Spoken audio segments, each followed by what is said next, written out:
Bonjour à toutes et à tous, je m'appelle Laurent Houssiot, je suis professeur au département de physique. Alors le professeur Tenis m'a très gentiment proposé de donner un exposé sur le changement climatique dans le cadre de son cours sur le droit et l'environnement et c'est évidemment avec grand plaisir que j'ai accepté son invitation.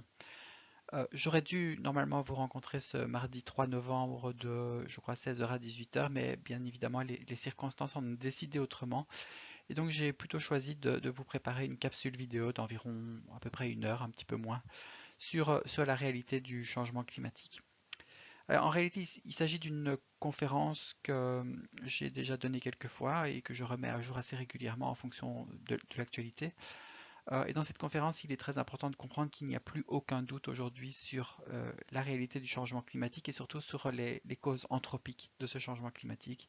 C'est bien l'homme qui est responsable de la modification du climat de la planète. Et je vous montrerai même qu'il y a une certaine forme de malhonnêteté intellectuelle à remettre les évidences scientifiques en question. Aujourd'hui, il n'y a plus effectivement aucun doute. Le doute n'est absolument plus permis. Alors j'aime bien commencer par ma conférence par le discours de Greta Thunberg à l'ONU le 23 septembre de l'année passée, donc il y a un peu plus d'un an, devant un très grand nombre de chefs d'État. Et c'est un discours très très très fort, hein. Elle explique que des gens sont en train de mourir, que les systèmes, les écosystèmes sont en train de s'effondrer, qu'on est au début d'une extinction de masse. Et tout ce que vous pouvez faire, donc elle s'adresse au chef d'État, tout ce que vous faites, c'est de parler d'argent et de contes de fées de croissance économique éternelle. Et puis elle a lancé cette phrase qui est devenue très célèbre: How dare you? Comment osez-vous? Comment osez-vous nous faire cela? Alors mon exposé s'articule autour de trois grandes certitudes. La première certitude, c'est que le climat se réchauffe. Ça, je crois que vous l'avez tous remarqué, il y a quelque chose d'anormal dans notre climat. Et même les climato-sceptiques commencent à admettre l'idée que le climat se réchauffe puisqu'on ne peut pas effectivement faire mentir les chiffres. Deuxième point très important, il y a une certitude scientifique à ce niveau-là aussi, le réchauffement climatique est dû à l'augmentation de la concentration de CO2 dans l'atmosphère.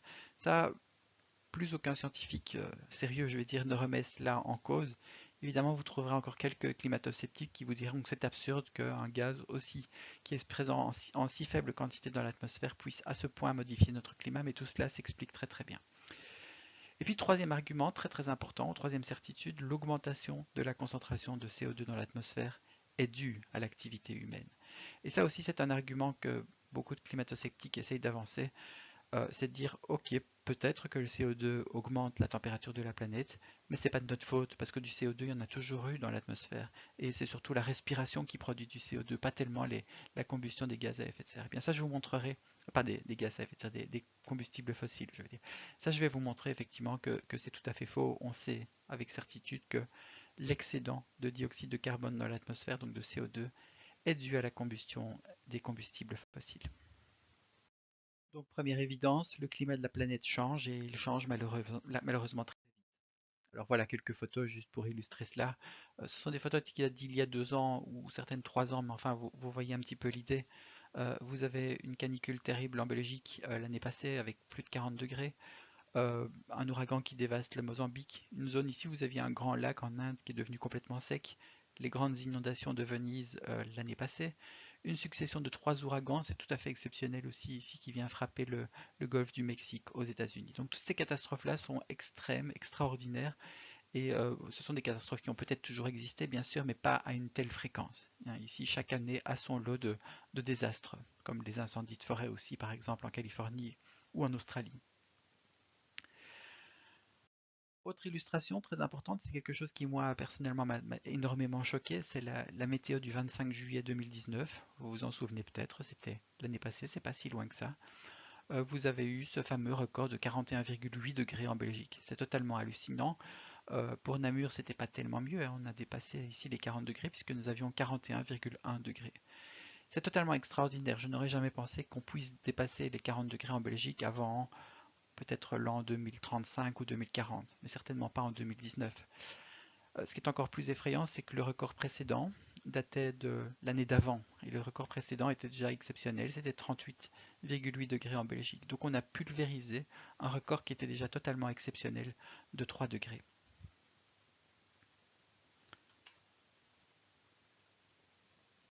Alors certains pourraient se dire éventuellement, bon, c'est pas si grave que ça d'avoir des étés chauds.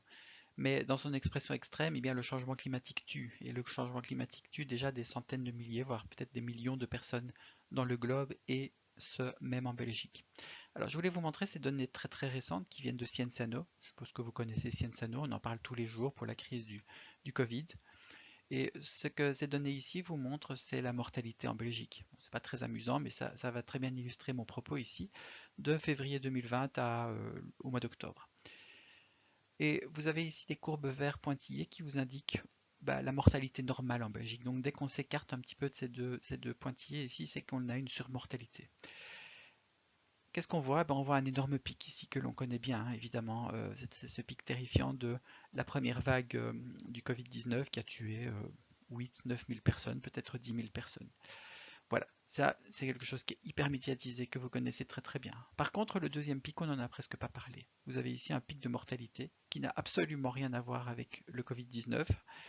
Ce n'est pas la deuxième vague que l'on connaît maintenant. Et bien ceci, c'est simplement la canicule du mois d'août. Et cette canicule, elle a tué en Belgique 1500 personnes. On estime qu'il y a une surmortalité de 1500 personnes. Voilà, il y a eu 1500 morts dues au changement climatique dont on n'a absolument pas parlé en Belgique. Alors ça, vous les rajoutez à toute la mortalité des canicules précédentes. Et donc, ce que je voulais mettre en évidence, c'est que déjà même dans notre pays, en fait, le changement climatique peut tuer. Voici un graphe extrêmement célèbre, c'est l'évolution de la température moyenne de la planète depuis 1880. Ce que vous voyez, c'est une courbe rouge qui monte, qui monte, qui monte, effectivement. Alors, donc cette courbe rouge, elle représente l'anomalie de température de l'ensemble de la planète depuis 1880 jusqu'en 2020.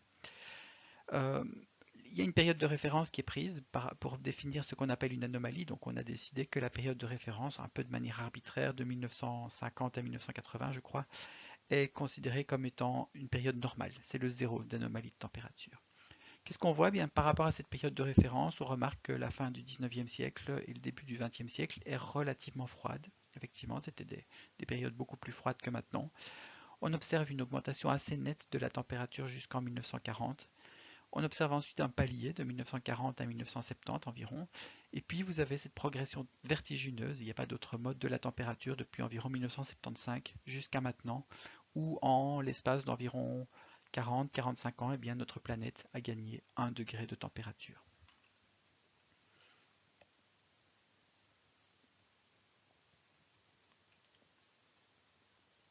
Sur ce graphique, bien, vous pouvez observer le podium des 3 années les plus chaudes et vous remarquerez que ce sont des années extrêmement récentes. L'année la plus chaude que notre planète n'ait jamais connue, c'était 2016 avec un excès de température de 1,02 degré. Ensuite, vous avez l'année 2019 qui est très proche avec 0,98 degrés, c'était l'an dernier. Et puis vous avez l'an 2017 avec 0,92 degrés Celsius. L'année 2020 n'est pas encore terminée, mais on est déjà à peu près certain qu'elle va probablement occuper une marche du podium ici. Vous pourriez me dire aussi que l'année 2018 n'apparaît pas, mais en fait l'année 2018 était quand même la 5e année la plus chaude également. Donc toutes les années récentes, en fait les 10 années les plus récentes, sont toutes très anormalement chaudes. Euh, Autre chose d'important, quand on parle de 1 degré d'anomalie de température, à première vue ça paraît pas énorme, hein. C'est vrai que sur l'espace d'une heure, eh bien, vous avez facilement une variation de 2-3 degrés à l'extérieur. Donc ça n'a pas l'air spectaculaire. Attention, 1 degré c'est une moyenne. C'est une moyenne à l'échelle de la planète, donc c'est immense, et une moyenne annuelle aussi. Euh, donc ce qui se cache derrière la moyenne, c'est ceci. Vous avez des zones du globe, singulièrement les océans, qui connaissent un réchauffement relativement modéré, on va dire un demi-degré, parce que les océans sont toujours un petit peu en retard sur le réchauffement climatique. Ils ont une très grande inertie, comme on dit. Mais si vous regardez l'Europe occidentale, là où nous vivons, bien nous avons déjà clairement une variation de température de 2 degrés. Tous les relevés météorologiques, par exemple, qui sont faits en Belgique, indiquent clairement une anomalie de 2 degrés, voire même un petit peu plus, par rapport bien, à l'époque de vos grands-parents, finalement. Puis si vous allez un petit peu plus au nord, près du pôle Nord, eh bien, vous avez ce qu'on appelle l'amplification arctique. Et là, vous avez des élévations de température qui dépassent 3 degrés. À certains endroits même, on peut observer 4 ou 5 degrés d'anomalie de température. C'est absolument phénoménal, bien évidemment. Alors 1 degré ou 1,5 degré d'anomalie, c'est déjà vraiment énorme. Regardez ce graphique. Il vous montre les variations de température de la planète depuis à peu près 18 000 ans. Il y a 18 000 ans, voilà à quoi ressemblait notre planète. C'était les glaciations, c'était l'âge de glace. on a un écart de température par rapport à aujourd'hui d'environ 5 degrés. 5 degrés, vous voyez que c'est déjà considérable. C'est ce qui nous sépare finalement d'une glaciation. Un peu plus près de nous, eh bien, il y a à peu près 500 ans, ou 400 ans plutôt, vous aviez ce qu'on appelait le petit âge glaciaire. Vous avez certainement vu ce genre de représentation de Pierre Bruegel et des peintres flamands. Vous avez finalement notre pays qui est couvert de neige et où les canaux sont gelés à chaque hiver. Eh bien, ce n'est jamais qu'un demi-degré en dessous de la normale. Donc vous voyez que 1 degré par exemple, ou 1,5 degré, c'est considérable comme variation de température de toute évidence. Alors une conséquence bien connue du réchauffement climatique, c'est la hausse du niveau des mers. Voilà ici un graphique, je vous montre un peu beaucoup de graphiques peut-être, qui vous indique ici le niveau de la mer depuis 1880 et on voit que bien, le niveau de la mer augmente même assez rapidement. Et aujourd'hui, bien, la mer est à peu près 25 cm plus haute qu'elle ne l'était il y a un siècle. Voilà. On pourrait se dire 25 cm, c'est pas énorme, mais ça a déjà un impact considérable sur les régions côtières. Encore une fois, la raison c'est que c'est une moyenne. Et donc quand on parle de 25 cm d'élévation du niveau des mers sous la planète, à certains endroits ce sera peut-être 1 mètre ou 2. Et lors des mauvaises marées, je dirais, ou des marées les plus fortes, ou partant de tempêtes, ou partant d'ouragans, eh bien vous pouvez avoir des élévations du niveau de la mer qui dépassent les niveaux tolérables, comme 6, 7 ou 8 mètres par exemple. Donc vous aurez des terribles inondations. Il y a deux raisons à la hausse du niveau des mers. La première, c'est la fonte des glaces continentales, bien évidemment. Donc c'est la fonte des glaces, par exemple, de l'Antarctique ou du Groenland. Mais il y a une deuxième raison très importante, c'est la dilatation des océans, parce que si les océans sont plus chauds, eh bien ils occupent en réalité plus de volume. Autre illustration bien connue, la fonte des glaces de l'Arctique, dont on parle beaucoup. Alors ce graphique vous montre l'extension des glaces de l'Arctique en septembre. Pourquoi en septembre? Parce que c'est en fait le mois où les glaces sont les plus faibles, où il y a le moins de glace sur l'Arctique. Eh bien, on remarque qu'en temps normal, eh bien, vous avez environ 7 millions de kilomètres carrés de glace, et c'était le cas jusqu'en 1995. Et puis brusquement, dès 1995, eh bien, l'Arctique a perdu 3 millions de kilomètres carrés, c'est-à-dire l'équivalent de 100 fois la Belgique en glace. C'est énorme, évidemment. Vous avez la moitié de la superficie du mois de septembre qui a été perdue en seulement 2 décennies. Euh, voilà une représentation des glaces de l'Arctique en 1980, et ça c'est la représentation en 2012, c'est-à-dire lorsqu'il y a eu vraiment le minimum, le plus profond, disons, d'extension des glaces, et on voit une différence évidemment considérable entre ces deux périodes. Voilà. Dans ma deuxième partie, bien, je vais vous montrer que le réchauffement climatique est dû avec certitude au dioxyde de carbone. Et la question à laquelle je voudrais répondre, c'est ceci. Comment se fait-il qu'un gaz qui est totalement incolore, le CO2, qui est inodore, qui est inerte, qui est sans aucune nocivité, qui est extrêmement dilué dans l'atmosphère puisqu'il est dilué à 0,04%, ça veut dire que vous avez une molécule de CO2 pour 2500 molécules d'oxygène ou d'azote. Et donc la question c'est comment ce fameux gaz peut-il à ce point bouleverser notre climat?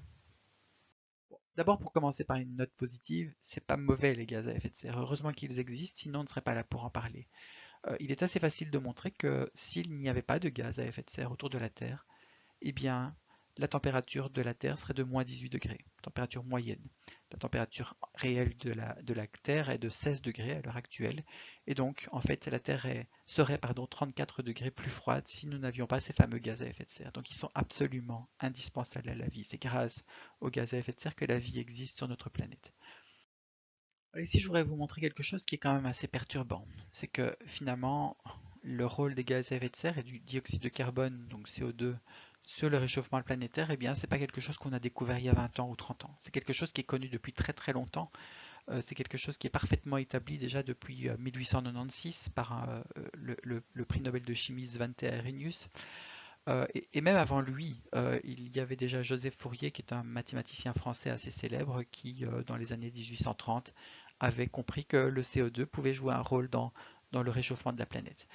Mais Arrhenius, lui, a donné une théorie assez précise dans un article ici où il donne sur l'influence de l'acide carbonique, comme on disait à l'époque, c'est-à-dire le CO2, dans l'air sur la température au sol.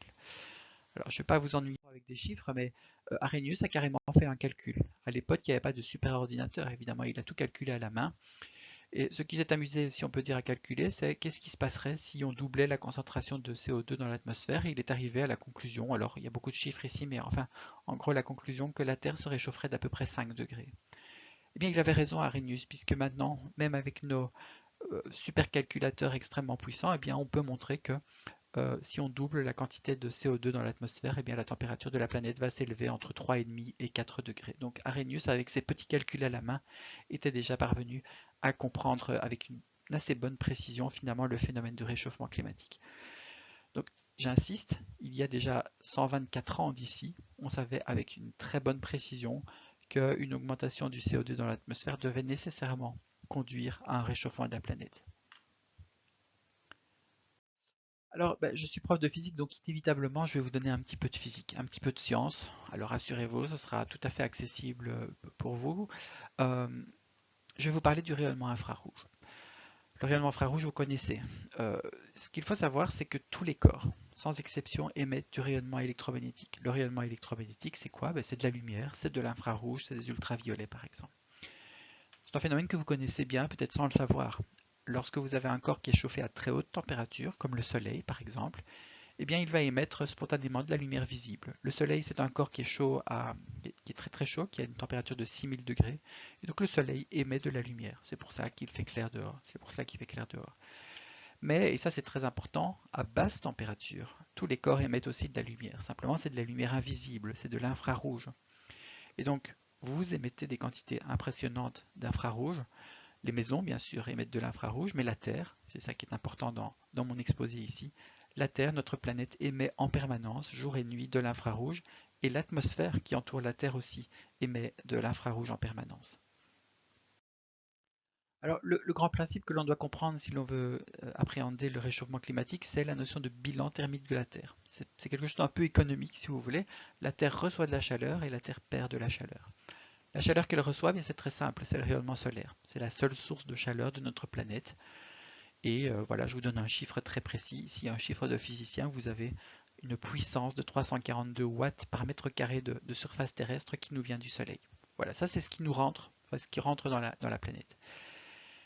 Vous avez aussi de la chaleur qui sort de la planète. C'est ce qu'on appelle le rayonnement terrestre en ondes courtes, c'est-à-dire c'est ce fameux rayonnement infrarouge qui est émis par la surface de la planète. Et eh bien, à l'équilibre, en tout cas, notre planète émet exactement la même quantité de rayonnement, 342 watts par mètre carré, que ce qu'elle reçoit du Soleil. Donc le grand principe évidemment du bilan thermique de la Terre, c'est que nous avons une planète en équilibre, c'est-à-dire que le rayonnement qui rentre dans la planète est égal au rayonnement qui sort de la planète.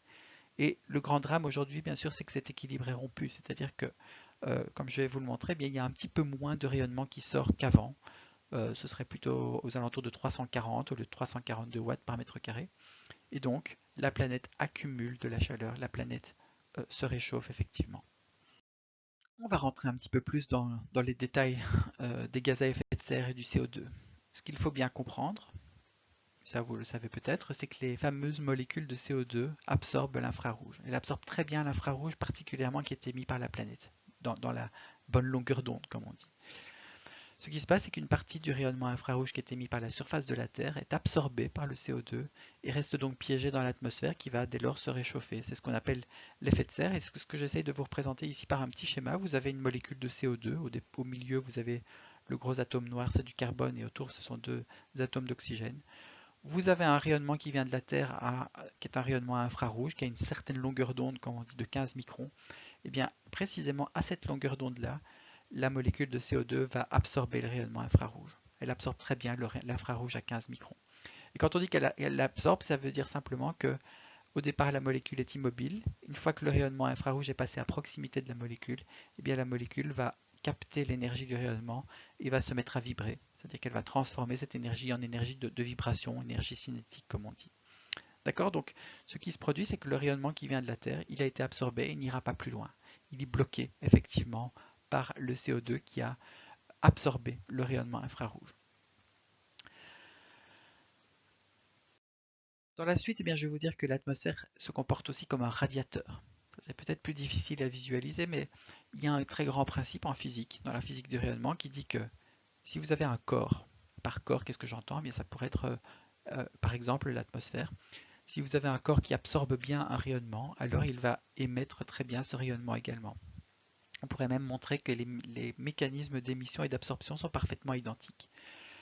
L'intérêt ici, c'est que si je considère le CO2, eh bien je vous l'ai dit, le CO2 absorbe très bien le rayonnement infrarouge et donc par conséquent, on dira aussi que le CO2 est un excellent émetteur de rayonnement infrarouge. La molécule de CO2 que je vous ai montré précédemment qui vibrait, eh bien lorsqu'elle vibre, elle se comporte en réalité comme une antenne, c'est-à-dire que les molécules qui vibrent de CO2 émettent du rayonnement infrarouge dans tous les sens. Et par conséquent, eh bien l'atmosphère qui vous entoure, elle émet du rayonnement infrarouge. Et l'image que j'aime bien donner ici, c'est de dire que l'atmosphère qui nous entoure, c'est comme un grand radiateur en fait. Et c'est un radiateur malheureusement qui est de plus en plus mal réglé parce que le thermostat est réglé de plus en plus haut. Pour vous convaincre que l'atmosphère est un radiateur, eh bien, quand vous sortez la nuit, en réalité, il ne fait pas tellement froid la nuit. Euh, il devrait faire beaucoup plus froid en fait. S'il n'y avait pas d'atmosphère, la température de la nuit serait, il gèlerait toutes les nuits en fait. Il gèlerait toutes les nuits. Donc ce qui se passe, c'est que la température ne chute pas rapidement pendant la nuit parce que l'atmosphère qui nous entoure, l'air qui nous entoure, en fait, continue à nous réchauffer. Et le ciel, si vous voulez, rayonne de très grandes quantités d'infrarouge. L'atmosphère rayonne de très grandes quantités d'infrarouge et nous maintiennent au chaud. Si vous rajoutez du CO2 dans l'atmosphère, eh bien, l'atmosphère va émettre de plus en plus d'infrarouge et donc il va faire simplement de plus en plus chaud. Tout cela va donc mener en finale à ce qu'on appelle un déséquilibre radiatif. Voilà un petit schéma que j'ai déjà montré, j'ai un petit peu changé le sens des flèches, mais il n'a pas changé en réalité. Ça, c'est le rayonnement solaire qui nous vient du Soleil. Ce rayonnement, il est strictement constant en fait. Et puis ça, c'est ce qui sort de la planète, c'est le fameux rayonnement infrarouge. Et dans un contexte de réchauffement climatique, ce qui se passe, c'est que le CO2 absorbe de plus en plus le rayonnement bleu, comme je l'ai indiqué ici, enfin le rayonnement infrarouge, et donc ce qui se passe, eh bien, c'est que, bon, j'exagère évidemment un petit peu ici, mais la flèche sortante diminue considérablement. Le rayonnement sortant diminue, donc nécessairement vous avez un bilan qui est déséquilibré. Vous avez beaucoup plus de rayonnement entrant que de rayonnement sortant. Par conséquent, eh bien, l'atmosphère elle-même va se réchauffer. C'est ce qu'on appelle le réchauffement climatique. Et en physique, eh bien, la différence entre le rayonnement qui rentre et le rayonnement qui sort, eh bien, on lui donne un nom. On appelle ça le forçage radiatif. C'est un petit peu technique, mais si vous vous intéressez au rapport du GIEC, si vous avez envie de lire un rapport du GIEC, eh bien, vous découvrirez que dans les premières pages, on vous parle tout de suite de forçage radiatif. Donc c'est vraiment le forçage radiatif, c'est le déséquilibre entre ce qui rentre et ce qui sort de la planète. Alors, je voulais quand même voir avec vous un point relativement technique, mais qui me tient à cœur, c'est ce qu'on appelle le refroidissement de la stratosphère. Alors, d'abord, c'est quoi la stratosphère? Voilà une représentation ici, vous avez la Terre, c'est pris par satellite ceci. Vous avez au-dessus de la Terre, la basse couche de l'atmosphère, eh bien on l'appelle la troposphère. La troposphère, c'est là où nous vivons, c'est notre habitat. C'est dans cette couche de l'atmosphère que se produisent aussi tous les phénomènes météorologiques. Et puis vous avez une limite ici qu'on appelle la tropopause, et au-delà de la tropopause, eh bien vous avez une autre couche de l'atmosphère qui est très calme en fait, qu'on appelle la stratosphère.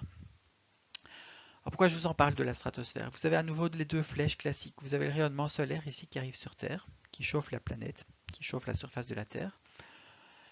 Et puis vous avez le rayonnement qui sort de la planète qui est en fait inférieur au rayonnement entrant puisqu'on est dans une planète en déséquilibre.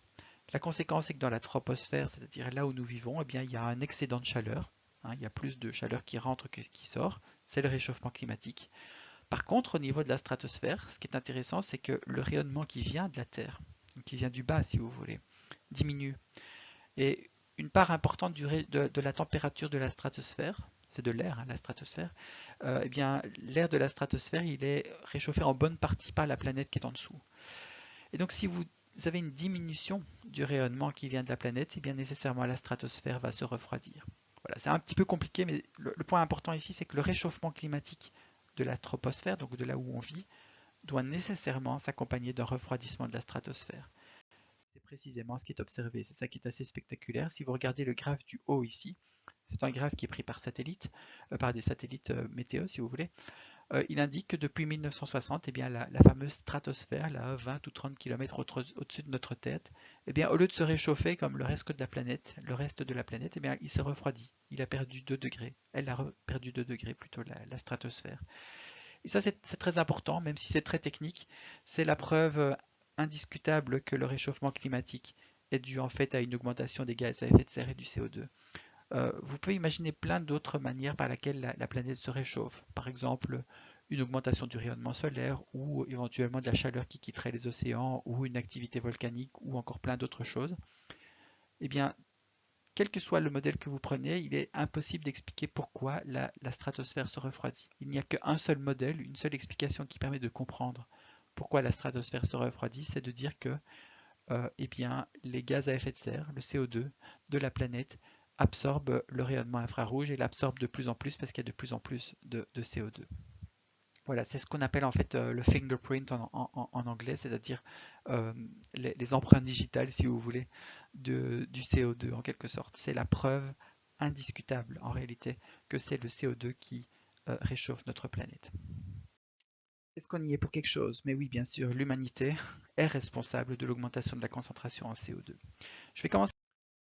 Alors, voici un diagramme qui est un petit peu compliqué. Évidemment, je ne vous demande pas d'essayer de tout comprendre et de retenir tous les chiffres qu'il y a ici, mais ce diagramme représente simplement le cycle du carbone. Et du CO2 dans l'atmosphère, il y en a toujours eu, bien sûr. Pour une raison très simple, c'est que les êtres vivants qui peuplent la surface de la Terre eh bien, respirent. Et en respirant, tous les êtres vivants, y compris vous, eh bien, produisons du CO2, bien sûr. On produit des quantités énormes de CO2. Et le CO2 qui est envoyé dans l'atmosphère par la respiration, eh bien, il est parfaitement et intégralement réabsorbé par la photosynthèse. Alors, il y a des unités ici, bien sûr, ne les retenez pas, ce sont des gigatonnes de carbone par an, peu importe, mais en gros, vous avez 120 unités, je vais dire, de CO2 qui est produit par la respiration, et vous avez exactement, à l'équilibre en tout cas, 120 unités qui sont absorbées par la photosynthèse, et donc la concentration de CO2 dans une atmosphère à l'équilibre, elle est parfaitement constante. Le gros problème, c'est que depuis un peu plus d'un siècle, eh bien, l'homme est allé chercher des combustibles qu'on appelle fossiles parce qu'ils se trouvent sous terre. Et il a commencé à brûler effectivement du gaz, du pétrole, du charbon et à rajouter eh bien, aux 120 unités qui sont normalement produites par la respiration, eh bien, l'homme en a rajouté 9. 9, ça paraît pas beaucoup, mais c'est suffisant pour totalement déséquilibrer le système atmosphérique. Alors il y a une bonne et une mauvaise nouvelle ici, c'est que sur les 9 unités de carbone qui sont envoyées dans l'atmosphère, il y en a à peu près 5, donc un peu plus de la moitié, qui sont encore réabsorbées par la photosynthèse et par les océans. Plus exactement, vous avez un peu plus de photosynthèse parce qu'il y a plus de carbone dans l'atmosphère, donc le carbone se comporte, ou le CO2 se comporte un petit peu comme un engrais qui fertilise un petit peu les plantes, donc il y a un petit peu plus de photosynthèse. Et puis il y a encore un autre excédent de carbone qui lui est absorbé par les océans. Ça c'était peut-être du côté des bonnes nouvelles, mais évidemment il y a une mauvaise nouvelle, c'est qu'il y a à peu près une moitié du carbone que l'on brûle qui reste dans l'atmosphère. Donc vous pouvez vous dire que quand vous brûlez à peu près une tonne, enfin quand vous brûlez une tonne de carbone, eh bien il reste en gros une demi-tonne dans l'atmosphère. Donc il y a effectivement une pollution nette de l'atmosphère, il y a une accumulation de dioxyde de carbone qui est très importante dans l'atmosphère.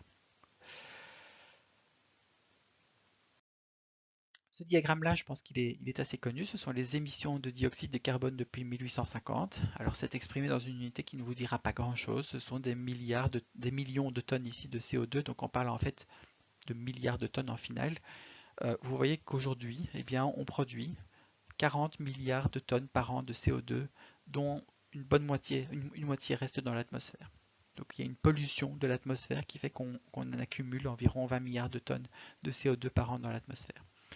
Une tonne de CO2, si ça ne vous dit rien, et c'est vrai que ça n'est pas très parlant, ça correspondrait à la pression atmosphérique en tout cas à 550 mètres cubes, c'est-à-dire c'est comme si vous remplissiez un grand ballon de 10 mètres de diamètre de CO2 à la pression atmosphérique. Ça pèserait une tonne.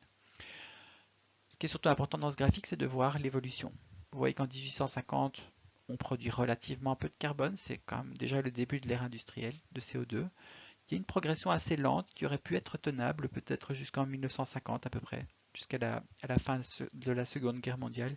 Et puis il y a un grand boom économique dans les années 50 qui ne s'est jamais arrêté. Donc il y a une sorte de frénésie de consommation ici qui nous amène de un niveau de production de CO2 de environ 8 milliards de tonnes en 1950 à un niveau de production de CO2 de 40 milliards de tonnes par an à l'heure actuelle.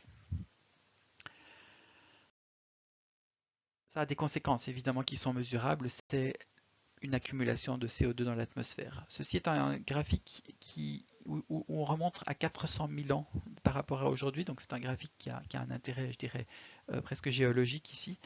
Eh bien, en observant les glaces, en analysant les glaces de l'Antarctique, on peut mesurer effectivement avec une très bonne précision la teneur de CO2 qu'il y avait jusqu'à il y a 400 000 ans. Et ce qu'on remarque, c'est que le CO2, ben, il a toujours été relativement bas, il a toujours évolué entre grand maximum 300 parts par million, comme on dit, c'est une unité donc que l'on utilise ici, à 180. Son niveau normal de base, je dirais, c'est à peu près 220 ici. Et puis ce qu'on remarque, c'est qu'il y a une augmentation qui est absolument immédiate, qui est extrêmement rapide ici, depuis le début du siècle précédent, on va dire. Le schéma, alors ce graphique-ci est encore beaucoup plus explicite que le précédent.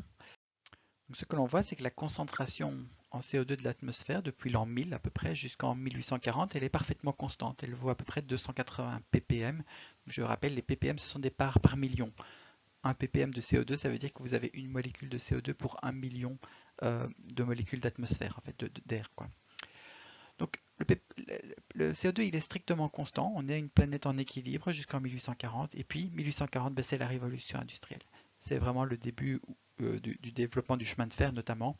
Et donc là ce qu'on observe ben, c'est une augmentation assez rapide de la concentration de CO2 jusqu'en 1950 typiquement. Et puis là, vous avez une explosion littéralement. Vous avez une croissance vertigineuse du CO2 du grand boom économique des années 50-60 et qui s'est poursuivi évidemment par une frénésie de consommation depuis lors. Ce graphique est très fort évidemment parce qu'il vous indique très clairement que eh bien, le CO2, l'excès de CO2 dans l'atmosphère, il est évidemment dû à l'activité industrielle, au fait de brûler des combustibles fossiles. Ce n'est que depuis 1840 que l'on brûle massivement, principalement du charbon à l'époque et puis progressivement du pétrole par après. Et vous voyez qu'avant, eh bien, il ne se passe rien en fait. Avant cette révolution industrielle, il n'y a aucune variation du CO2. Si on regarde maintenant un petit peu plus près de nous, eh bien, la NASA notamment fait des mesures extrêmement précises de la concentration du CO2 dans l'atmosphère. Voilà un graphique qui démarre en 2006, c'était seulement il y a 14 ans. Eh bien, vous voyez qu'il y a 14 ans, la concentration de CO2 elle était de 380 ppm. Aujourd'hui, elle a énormément augmenté. Déjà, vous voyez qu'en 2020, elle est de 412. J'ai mis ici plus 47%, c'est plus 47% bien sûr par rapport à l'ère pré-industrielle, c'est par rapport aux 280 ppm. Mais donc ça veut dire qu'on a déjà presque un excédent de 50% de CO2 dans l'atmosphère par rapport à une planète en équilibre, ce qui est absolument énorme évidemment. Ce que cette courbe a d'effrayant, je dirais, c'est son augmentation qui est permanente. Hein. Vous avez une augmentation de 2,2 parts par million par an. Je fais le calcul avec mes étudiants. Hein. Si vous faites quelques calculs, eh bien, vous pouvez remarquer assez facilement que cela correspond à l'équivalent de 20 milliards de tonnes de CO2 qui ont été rajoutées dans l'atmosphère. Et 20 milliards de tonnes, eh bien, c'est bien la moitié de ce que nous rejetons effectivement dans l'atmosphère. Donc ceci prouve encore une fois que eh bien, l'excédent de CO2 dans l'atmosphère, il est totalement dû à l'activité humaine. Voilà, dernière preuve s'il en fallait. Quand vous brûlez du carbone, bah, c'est un peu de la chimie finalement. Vous brûlez du carbone et vous brûlez de l'oxygène en même temps. Il faut de l'oxygène pour brûler le carbone et ça produit du CO2. Donc quand vous brûlez du carbone, nécessairement vous consommez de l'oxygène. Et si vous consommez de l'oxygène, eh bien on doit observer une diminution de la concentration en oxygène dans l'atmosphère. Eh bien c'est exactement ce qui est observé depuis. Alors ici, ce sont des mesures qui sont faites depuis 1990. On voit que graduellement l'oxygène de l'atmosphère diminue. Alors pas de panique, on ne va pas mourir étouffé de cela non plus. De l'oxygène dans l'atmosphère, il y en a énormément, il y en a 21%. Et donc c'est une très faible diminution que vous avez ici, mais c'est quand même une diminution mesurable, ce qui prouve bien effectivement que en brûlant du carbone, eh bien, on fait disparaître de l'oxygène. Ça, c'est aussi une preuve directe en réalité que le CO2 excédentaire dans l'atmosphère est dû à la combustion de pétrole, de gaz et de charbon. Qu'en est-il du futur maintenant et des fameuses recommandations du GIEC pour le futur? Ce qui fait très très peur aujourd'hui aux climatologues, c'est le basculement. C'est ce qu'on appelle en anglais le tipping point. Et les climatologues sont convaincus, et c'est quelque chose qui peut être démontré aussi par des codes de simulation informatique, qu'au-delà d'un certain seuil d'élévation de température, et ce seuil il est aux alentours de 2 degrés, peut-être en poussant bien 2 degrés 5, eh bien la Terre pourrait basculer d'un état d'équilibre vers un nouvel état d'équilibre. Et quand on parle de l'équilibre ici, c'est pas simplement l'équilibre thermique dont je parlais ici, c'est plutôt la Terre telle que vous la connaissez aujourd'hui, avec ses courants atmosphériques, avec ses courants océaniques, avec ses glaces, ses banquises, etc. Eh bien, le basculement veut dire que tout d'un coup, tout pourrait changer complètement. vous n'auriez plus les mêmes vents, vous n'auriez plus les mêmes courants océaniques, vous auriez probablement la disparition des glaces, etc.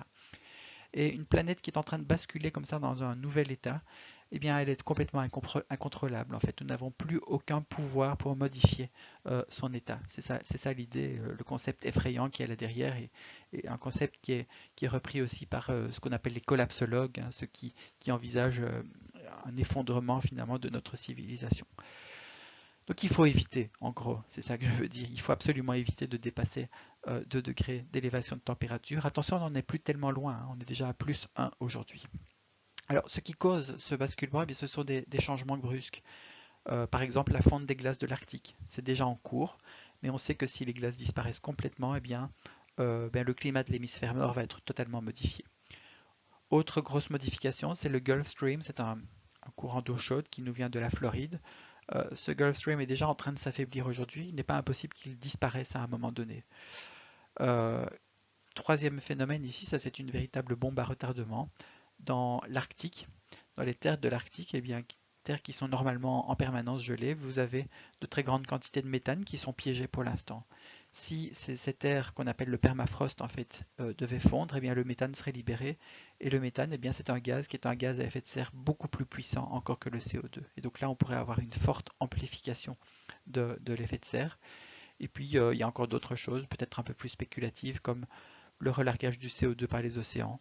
Effectivement, des océans plus chauds, eh bien on sait qu'ils ne vont plus bien absorber le CO2 et qui pourraient même le relarguer dans l'atmosphère, aggravant ainsi l'effet de serre, bien sûr.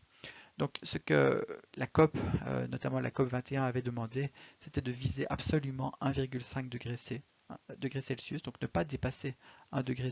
On en est tout près, hein, c'est une affaire de quelques dizaines d'années, 10 ou 20 ans, et surtout ne pas dépasser plus 2 degrés. Euh, il y a plus ou moins un consensus aujourd'hui parmi les climatologues pour dire que vraiment la limite qu'il ne faudrait vraiment pas excéder, c'est 1,7. C'est ce que l'on dit maintenant. 2, ce serait vraiment déjà assez extrême.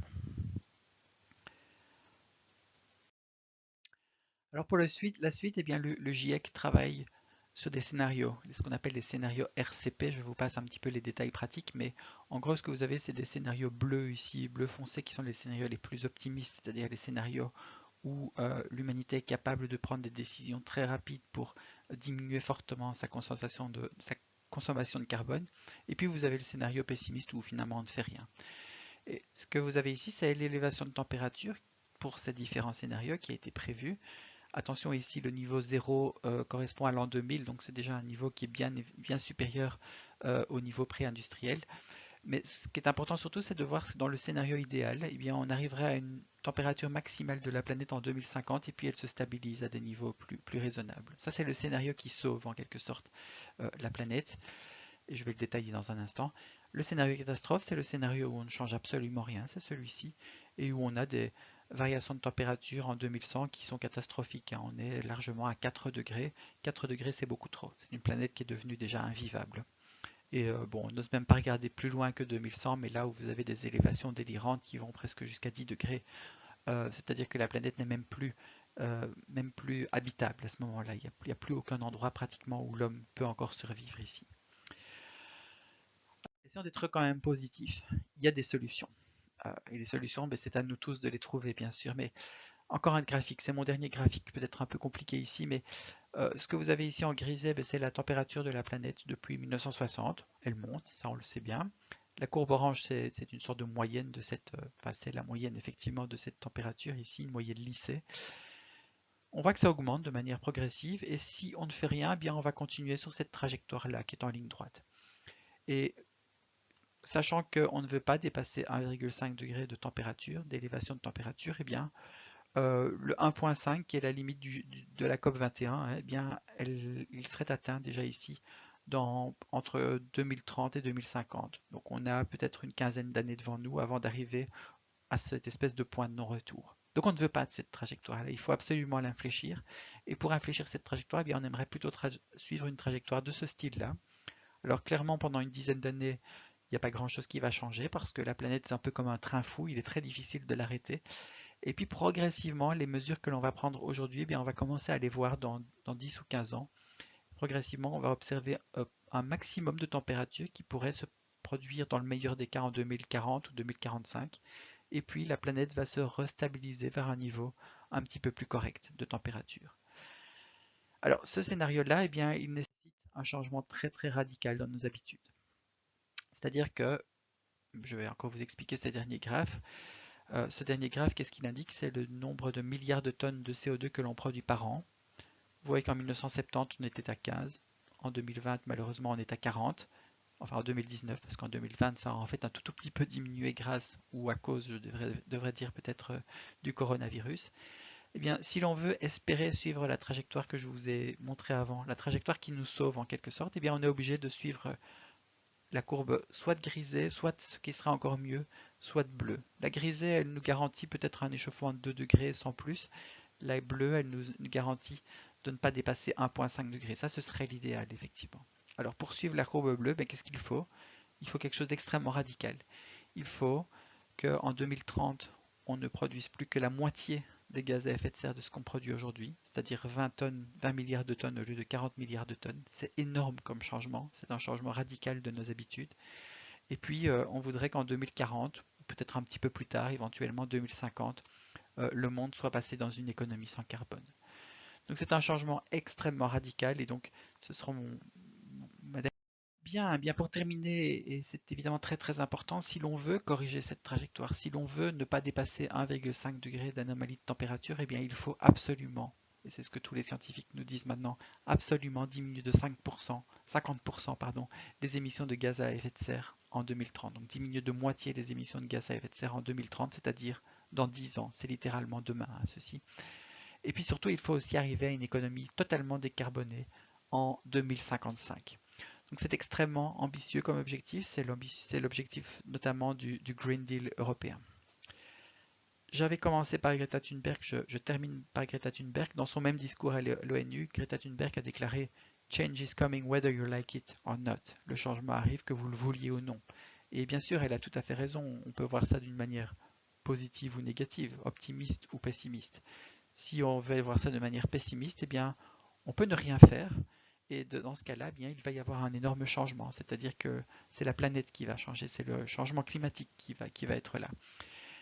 Et la planète deviendra à ce moment-là totalement invivable. C'est un changement radical, évidemment. Il y a aussi une manière positive de comprendre les choses, c'est de dire que nous sommes acteurs du changement et que dès aujourd'hui, il faut absolument et radicalement changer notre manière de produire l'énergie, arrêter bien sûr de brûler des combustibles fossiles, et ça aussi c'est un changement très très radical. Voilà, je vous remercie beaucoup pour votre attention. J'espère que cette petite capsule vidéo vous aura interpellé, vous aura intéressé. J'aurais de loin préféré vous expliquer ça évidemment en live, en tout cas dans l'auditoire. Ça n'a pas évidemment le même poids lorsque l'on le fait sous la forme d'une capsule vidéo comme ceci, mais je pense que le message est quand même absolument essentiel. Donc, vous l'avez compris, il y a un changement en cours et autant que ce soit nous-mêmes qui soyons les acteurs de ce changement. Voilà, je vous remercie.